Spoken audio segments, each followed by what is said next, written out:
حضرت ابراہیم علیہ السلام خلیل اللہ اور نمرود کا مناظرہ۔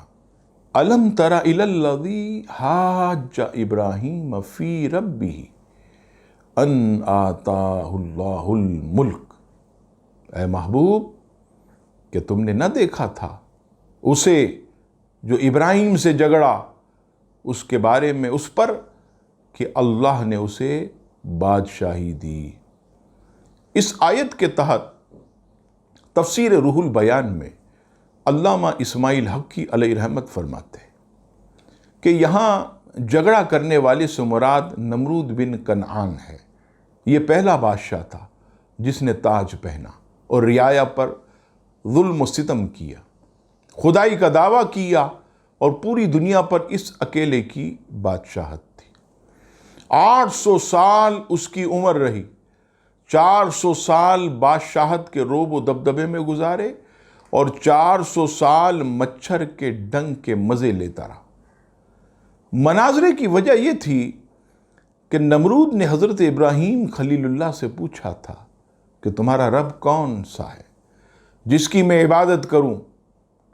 اس کے جواب میں حضرت ابراہیم علیہ السلام نے جو کہا، رب کریم نے یوں بیان فرمایا، اذ قال ابراہیم ربی الذی یحیی و یمیت۔ جبکہ ابراہیم نے کہا کہ میرا رب وہ ہے جو زندہ کرتا ہے اور مارتا ہے۔ اب اس بے وقوف آدمی نے کیا کیا کہ 2 اشخاص کو بلایا، ایک کو مار دیا، کہا ابراہیم میں بھی مار سکتا ہوں، اور دوسرے کو چھوڑ دیا کہ زندگی تو میں بھی دے سکتا ہوں۔ وہ بے وقوف زندہ کرنے اور مارنے کے فلسفہ ہی نہیں سمجھا۔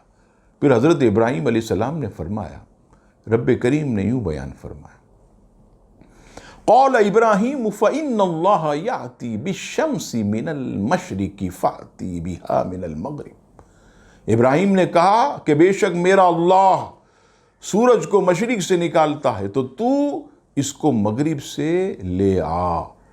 یہ سن کر نمرود جیسے طاقتور بادشاہ کے ہوش اڑ گئے، بغلیں جھانکنے لگا، لاجواب ہو گیا اور کوئی جواب نہ دے سکا۔ اسے رب کریم نے سورہ بقرہ میں یوں بیان فرمایا، فَبُہِتَ الَّذِي كَفَرَ وَاللَّهُ لَا يَهْدِي الْقَوْمَ الظَّالِمِينَ۔ تو ہوش اڑ گئے کافر کے اور اللہ راہ نہیں دکھاتا ظالموں کا۔ عزیزان گرامی، یوں نمرود یہ مناظرہ ہار گیا اور اللہ تبارک و تعالیٰ نے حضرت ابراہیم خلیل اللہ کو سرخرو فرمایا۔